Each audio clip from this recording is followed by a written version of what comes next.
Welcome back to another episode of the Chronic Fatigue and Burnout Recovery podcast. This is part 2 of a 2-part series which I am doing on exercise and chronic fatigue. So if you haven't already listened to the previous episode, I would highly recommend that you do. In that previous episode, I covered the basics. So for somebody starting out, not really knowing where to begin, how to begin, maybe starting from a very low physical baseline, things to think about as you build up your exercise capacity on a more basic level. In this episode, I'm going to go into a little bit more detail and talk about how we start to expand our capacity and how we start to expand our exercise tolerance. So this might be appropriate for somebody who's already doing a consistent amount of walking. They have a fairly stable baseline in terms of their day-to-day activities of daily living, house chores, self-care, socializing, work, things like that. And how do you take things to the next level? I'll be weaving in a lot of my own personal experience, but I would just like to say, first and foremost, is that my experience is not going to necessarily be your experience. Everybody has a different body. Everybody has a different nervous system. Everybody has different wounds, whether they're emotional wounds or physical wounds or imbalances that need healing. And depending on the complexity of that whole picture, different things are going to work for your own body at different times. And this is something that I always stress, because sometimes you can see things online and people selling you like magic solutions and magic formulas. And even though it maybe sounds a bit negative, I don't believe that those things exist. What I believe in is listening to your body and finding the different tools that you need to heal as you move through the journey. That's all part of the process. So with that said, how do you build up your exercise tolerance and capacity? Well, the first thing I would usually ask someone, so let's use the example, you've been consistently walking, you know you can walk for 45 minutes, an hour, shall we say, and you don't get post-exertional malaise, and you're wanting to take things to the next level. How do you do that? Well, the first question I would ask you would be, how do you want to be exercising? Because some people want to start to be able to run again. They've always been a runner and they want to get back into running, maybe one day even run a marathon. Or maybe it's surfing or swimming or water sports or cycling. For me, it was resistance training and dynamic yoga. So we need to know where we're going so that we can then take the appropriate steps to get there.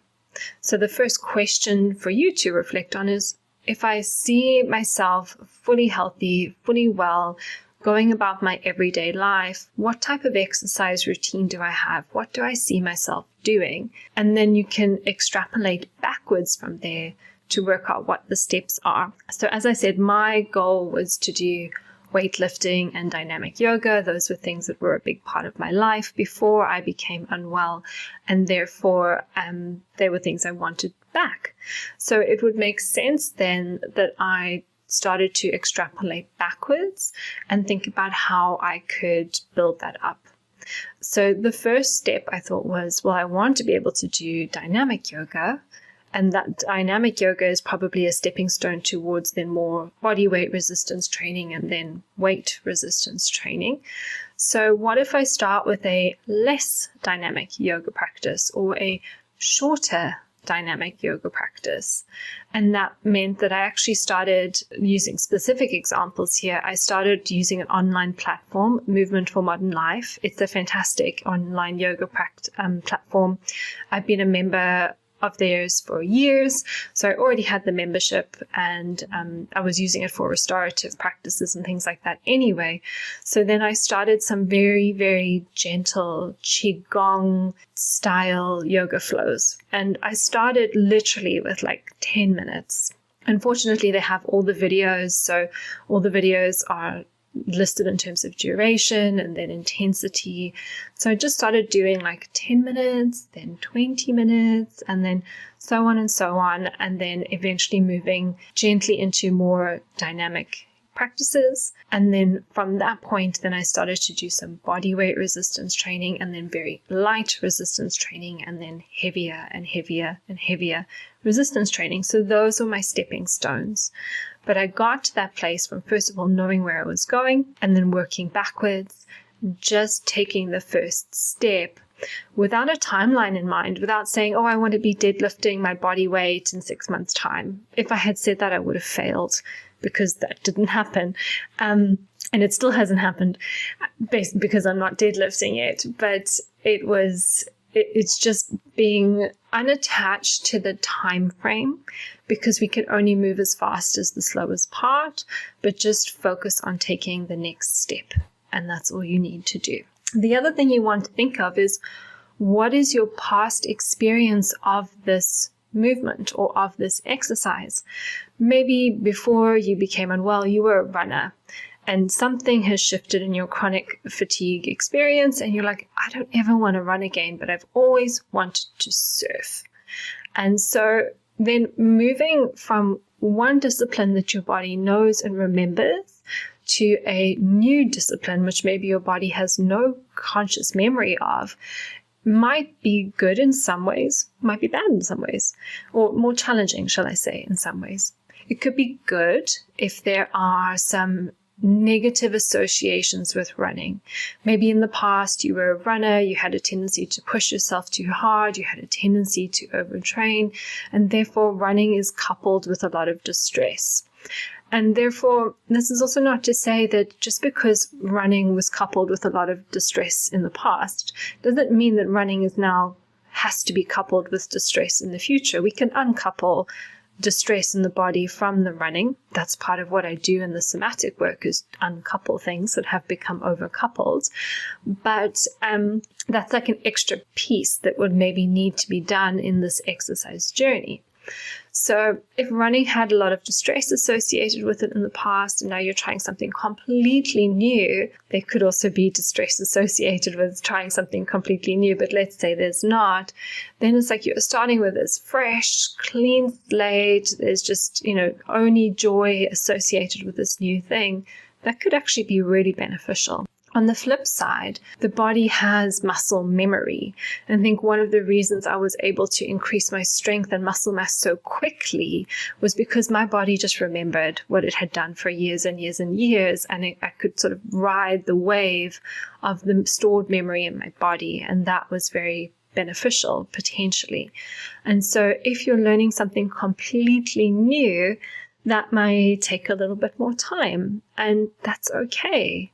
It's just really knowing, I think, coming back to that first question of, how do you see your life moving forward?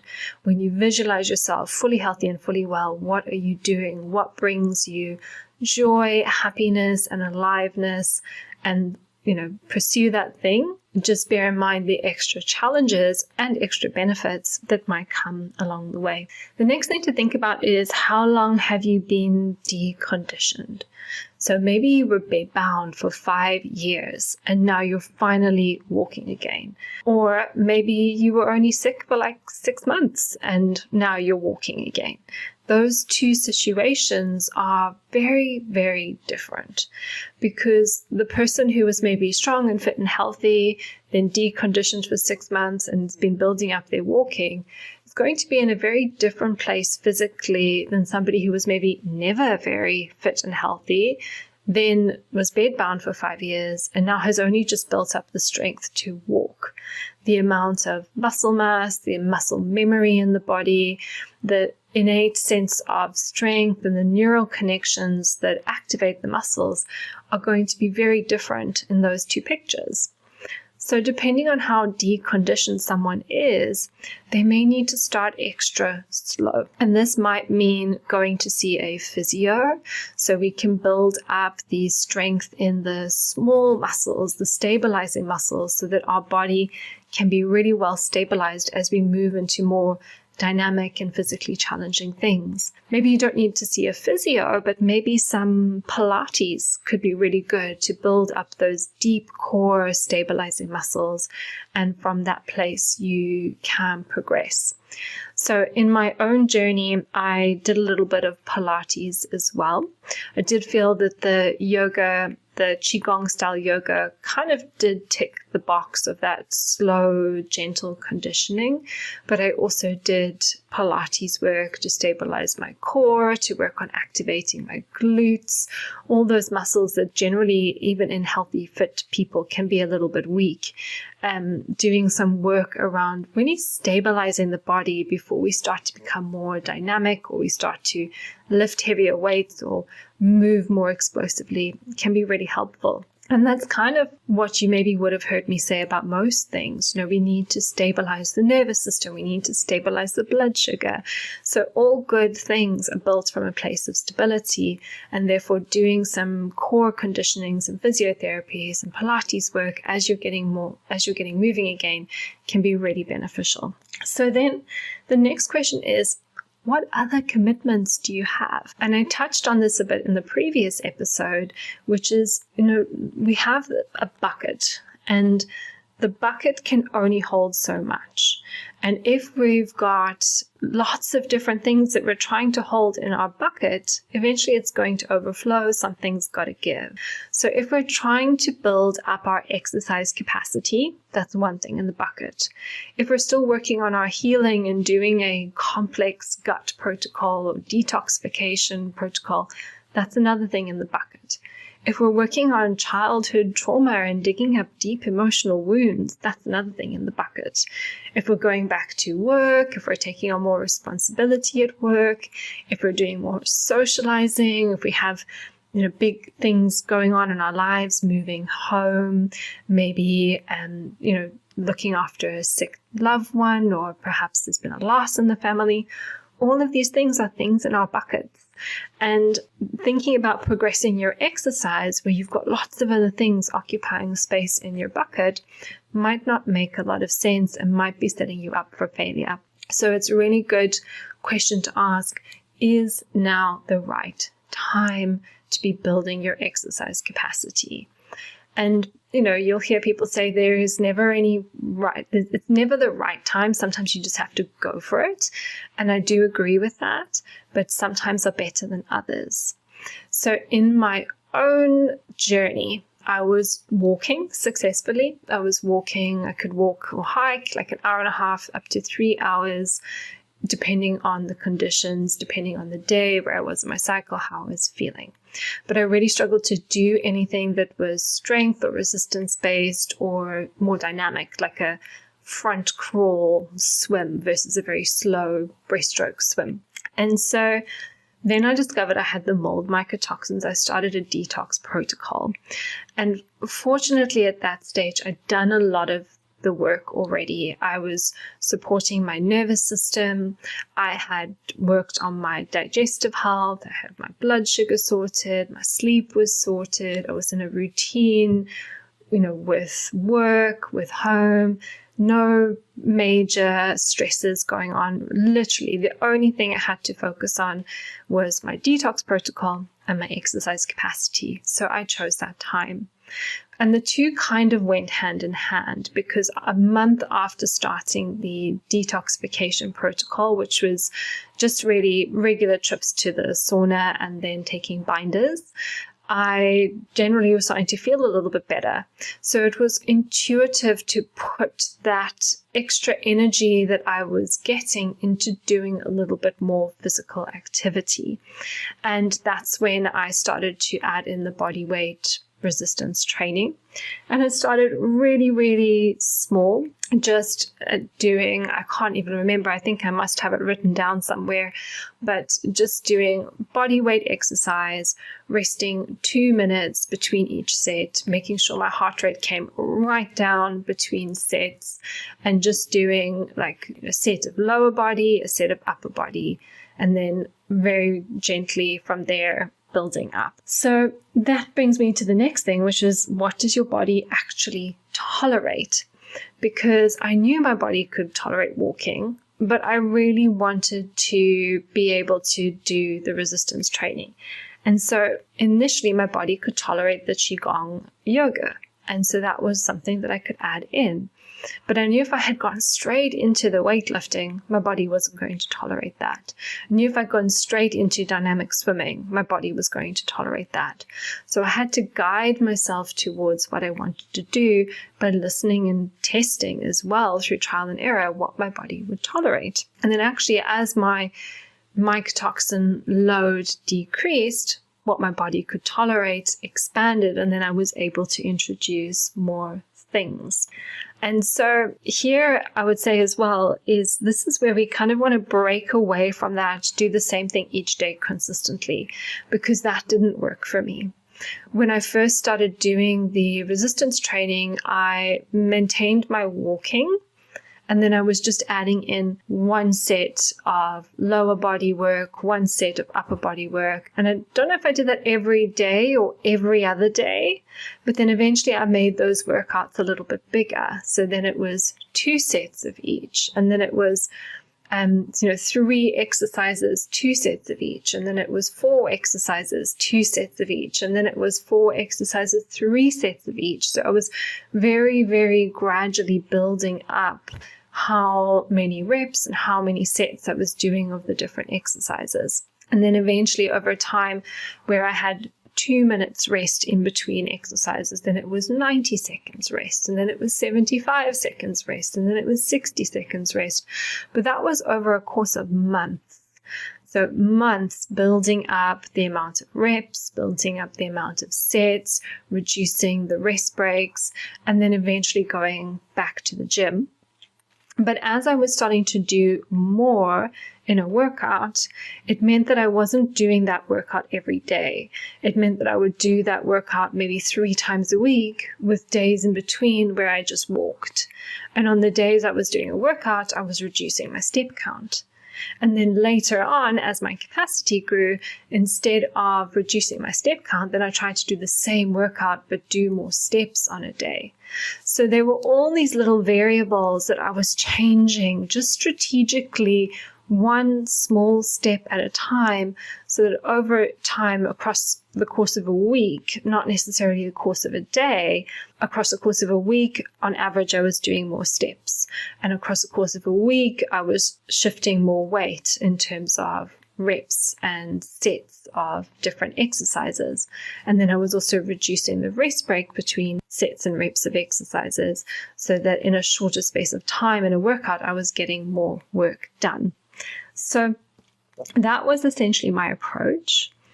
And there's a couple of other things I wanted to add in there, which is it's also important to have rest days and rest weeks. So maybe just once a week where you just don't even worry about your step count.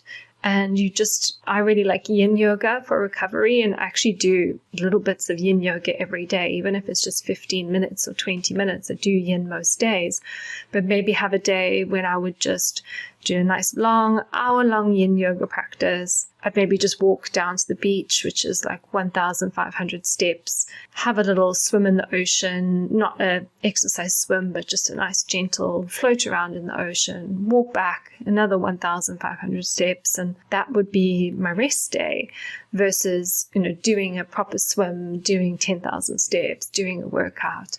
So have one day a week where you either do a reduced load, a very slow, gentle something or other, so that you can support your body to recover.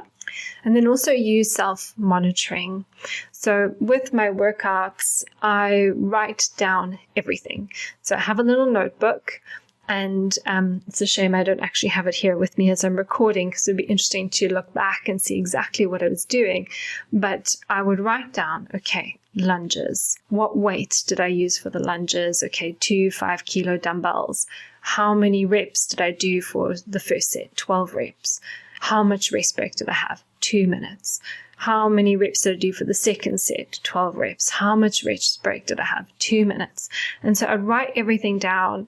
And then the next week when I come back to do that workout, I can see, okay, I did this many reps, this many sets, this was the rest break. What is a variable I feel comfortable changing today? Okay, let me just see if I can do 2 more reps per set. Or maybe today is the day I'm going to keep the weight the same, the reps the same, but I'm going to see if I can reduce the rest break. Or maybe I'm going to increase the weight, but I'll keep the number of reps the same and the number of sets the same, but maybe actually just give myself a little bit more time to recover now the weight is heavier. So writing everything down means that I'm constantly seeing what is that little increment I can do each week, so I'm doing just that little bit more. That being said, some weeks you need to do less if you're not feeling great. Around my period, would maybe do a little bit less, make things a little bit easier. So there are also times when we strategically want to take a step back. We want to be overloading the body, but we also want to be honoring the body. We can use self-monitoring in the form of heart rate.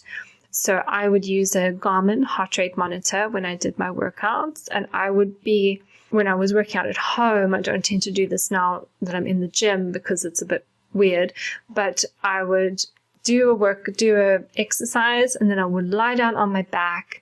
The goal is to bring my heart rate down to a resting level as quickly as possible. And that resting level for me was usually somewhere between 70 and 80 beats per minute, but it may be variable for you depending on what your natural resting heart rate is. But I found if I could bring my heart rate back down in between sets, and then my body wasn't staying at a sustained high heart rate for the duration of my workout, and that was supportive of not doing too much and recovering. Now that I'm back at the gym and I'm using shorter rest breaks, I'm not lying down on the gym floor between sets. I don't tend to do that. And my heart rate is higher across the workout. But if I have a day when I'm feeling a little bit more tired, or I'm just quite conscious I don't want to overdo things too much, then I will still use this strategy and still aim to bring my heart rate down between sets if I feel that I don't want to go as hard that day, or I might need a little bit more recovery time. Maybe I'm earlier in my cycle. Maybe I'm just feeling a bit more tired for whatever reason. So it's still a strategy I use today. We also sometimes need to take a step back to take a step forward. And I remember in my own journey, it got to the point where I had been following this formula and progressing over time. And then I just had a really bad month, and I just felt like not so great. And when I reflected back, I was like, you've been doing more and more and more and more for months now. Maybe you just need to have a couple of weeks where you deload, because that's what a strength athlete would do. They would progressively overload the body for a number of weeks, and then they would take a strategic deload to just allow the nervous system to adjust. So I'll say it once, I'll say it again. Recovering from chronic fatigue is like being an athlete, and therefore we have to use the same strategies that athletes use. And that means taking strategic rest days, taking strategic rest weeks, or using deloading principles when we've been loading the body for a period of time. And then the final thing I'll add here is also that we can use supplements to support the body. I talked a little bit about post-exertional malaise in one of the previous episodes, so you can look out for that one. And I touched on this, but when I was building up my exercise capacity, I would also use supplements to support my body. So branched chain amino acids during workouts, along with electrolytes and creatine, just to stop the tissue breakdown, because it's often the tissue breakdown and being overwhelmed by excessive tissue breakdown that can contribute to the post-exertional malaise. It's not the only thing. But I would use branched chain amino acids, electrolytes, creatine in a water bottle, and I just drink that when working out. And then sometimes post-workout, just to manage inflammation, high-dose turmeric. So I really like the Nutri Advanced brand of turmeric, which is, I think it's called curcumin megazorb. And one capsule is 500 milligrams. So I do 1,000 milligrams, 1 gram with a meal after working out, just to calm down any inflammation from the workout. And then sometimes glutathione as well, 500 milligrams of liposomal glutathione post-workout to help as well. Obviously, just eating really well post-workout, making sure there's lots of bright, colorful foods, good sources of protein so that the body is getting everything that needs to recover. And then I mentioned already, it's not a supplement, but I really used yin yoga and found yin yoga very beneficial on the days after I had resistance trained. So eventually I got to the point where I was doing what I would call in quotes, like a proper workout, like basically a workout that's very similar to what I used to do before becoming unwell, like 45 minutes to an hour of decent loaded weight training. And then the next day I would maybe feel a bit tired and a bit achy from that. But if I did a yin yoga practice in the morning, then that would really just help to sort of sort my body out, clear a lot of the inflammation, really just help to reset things a bit the next day. So really love yin yoga for recovery. I also would use yin yoga when I was working out at home. I would maybe do a 20-30 minute workout and then do another 15 or 20 minutes of yin straight afterwards, just to help my nervous system come back down again after doing that workout. The final thing I'll say, I've touched on the major points that I wanted to discuss, but the final thing I wanted to say here as well is that when I started, I did feel more tired, and sometimes I would get a little bit of post-exertional malaise. I'd have a little bit more brain fog. I'd feel a little bit more achy. I'd feel a little bit more tired. And that was actually something I chose to push through. And this is where we have to be very delicate, because there's pushing through and making yourself worse over time, and there's pushing through and becoming more resilient over time. And sometimes it's hard for us to know when we're going to experience which one. So when I first started resistance training, I would feel quite tired, actually very grumpy sometimes for the rest of the day, and a bit achy. But I would generally find that if I had a good night's sleep, if I ate good food, if I did all my restorative practices, if I took my supplements, by the next day, I would feel like tired because I did a workout, but not no cognitive symptoms, none of the brain fog, the headaches, the mood changes, difficulty concentrating. I would just feel like, oh yeah, I worked out yesterday, but my head is still clear. And so that for me was a sign like I'm recovering enough. And that was something that I just kind of had to work through. And every time I did a little bit more, like for example, there was one day I miscalculated the weight on one of my bars, and I ended up doing about 5 or 10 kilograms more than what I thought I was doing. And I was like, oh, that was really hard. That was really heavy today. Why am I so weak? And then the next day I just felt quite inflamed and like I hadn't really recovered very well. And so I'm using this example because it was just whenever I introduce something new, something that's different, or I go just a little bit too far, a little bit too much, increase things a little bit too quickly, then maybe some of the post-exertional malaise symptoms would come back. But they wouldn't be completely dysregulating. They wouldn't be interfering with my ability to do my life. And then the next time I circle back to the same thing again, the response is much more settled. So it's just like, say you haven't been to the gym for a while, and then you go to the gym and the next day you have what we call DOMS, delayed onset muscle soreness. You feel really sore, you feel really achy. It's kind of like that, but you have some of the cognitive symptoms as well. But then if that same person who hadn't gone to the gym went to the gym, they got really sore, but then they went to the gym a few more times and they stopped getting as sore from the workout again.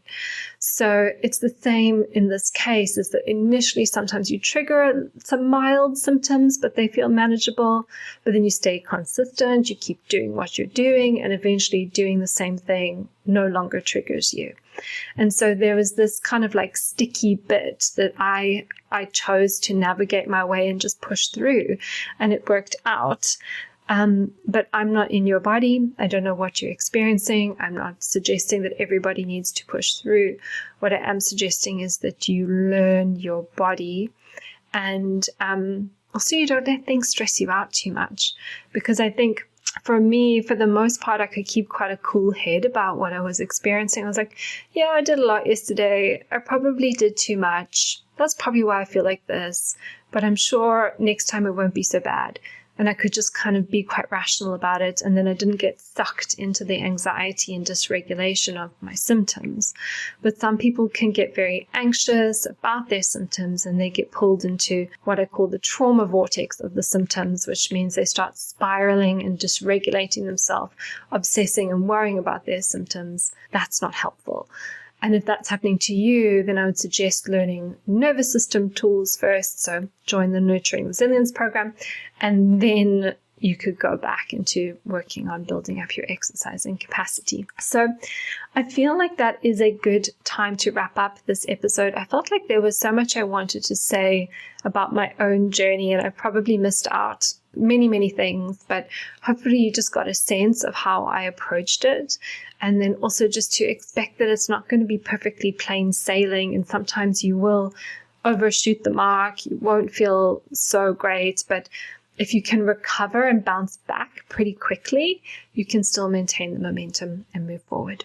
So that is all from me today. As always, if you have enjoyed the episode, please share it with the people that may need it. Share it on your social media, leave a review on iTunes, and I will see you in the next episode.